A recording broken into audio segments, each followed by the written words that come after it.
Hey everyone, I had a request from a viewer that wanted to see this SBA3 brace set up on this Virtus.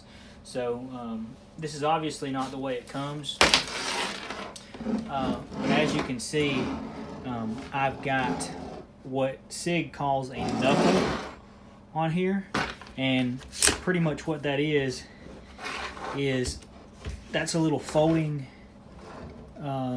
piece that accepts a AR-15 buffer tube. Okay, so it folds like normal. You can fold it up like that and put any kind of, you could put a stock on here, you could put any kind of AR-15 buffer tube setup. I've got it for an SBA3. Now the problem here is that you see how far it sets off the gun, and especially if I do this right here, see how much it sets off the gun. It's very, very thick compared to the brace it came with that set very nice and flush on the gun. But you know, as you can see, it works pretty good. I've got my stock in it right now, stock, you know, attached to it.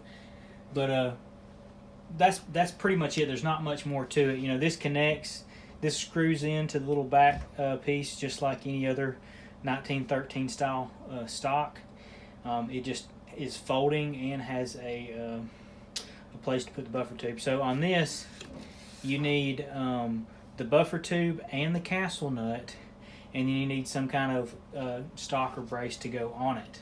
Now, like when I've got another barrel and rail, and when I put a 16-inch barrel on here, I'll replace this brace with a stock, and that makes it into a rifle, a legal rifle. Right now it's in pistol form with the brace.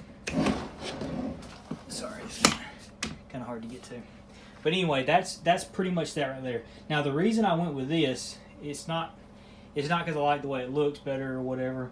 The stock that came with it, I loved it. It was very slim and folded up next to the gun, very thin. But it was, I guess they call it like a flag brace or whatever. And back here, the brace portion that opened up would like spin around, and it was just super uncomfortable to shoot. It was just terrible. Like you can watch reviews. You can watch the Grand Thumb review, and he's like, "Yeah, I got to SBR this thing because I can't stand this brace." So I'm looking at getting the like the rifle version stock, and I may just SBR this thing and just be done with it, just because of how annoying it is to deal with a stock. Because the whole thing about being a short pistol, you know, a little pistol, and having a folding stock is so you can like fold it up and put it in places.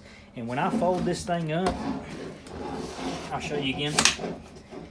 When I fold this thing up, and you see how thick it is, it like triples the width of the gun. So, you know, compared to the regular stock that would just sit maybe an inch off the gun, and it wouldn't really even matter. So it kind of hinders the way I would use the gun to be able to put it in like a backpack or something like that. And of course, this is a Form 1 silencer that I made. It's titanium. I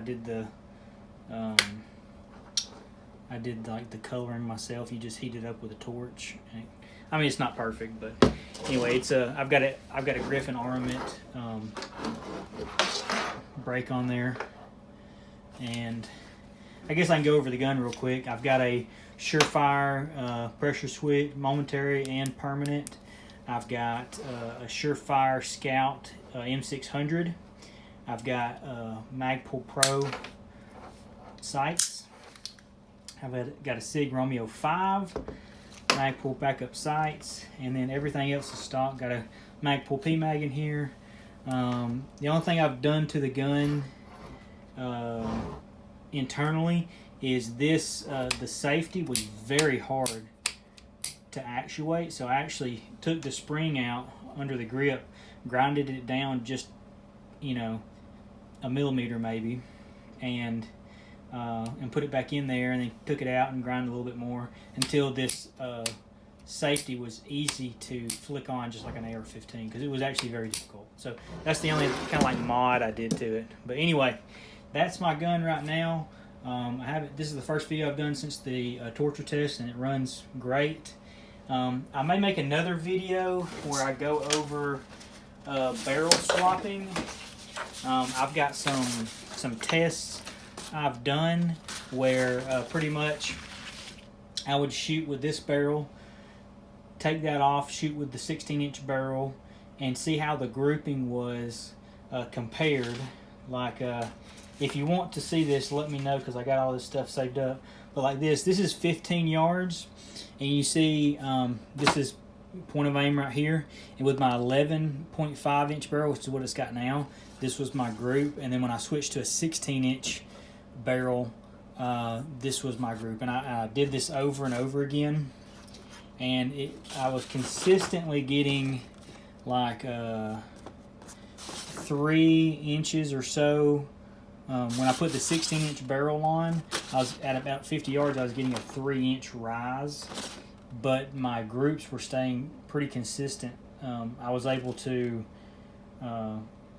predict where the bullet would go. So say I would zero for my 11.5, and then if I switched to the 16-inch, I would know that I need to, my point of impact should be 3 inches higher. So that'd be something you did have to remember, or you could just memorize the clicks, or write it down, the clicks on the red dot or scope or whatever, and when you swap barrels, you just go click, click, click, click, click 12 times or whatever to get your aim corrected. So I was able to consistently do some stuff. But anyway, if y'all want a video more dedicated to that, I can do that. But just let me know in the comment sections below if you have any other requests. I know there's not a whole lot of videos on this gun, so if there's anything you want to see, anything you want me to talk about, if there's any specific part of the gun that you haven't seen in detail that you want to see, please comment below, and I will do my best to quickly get on here. But that guy that made the comment, he did it this morning, and a few hours later I'm making this video for him. So anybody else got a request, let me know.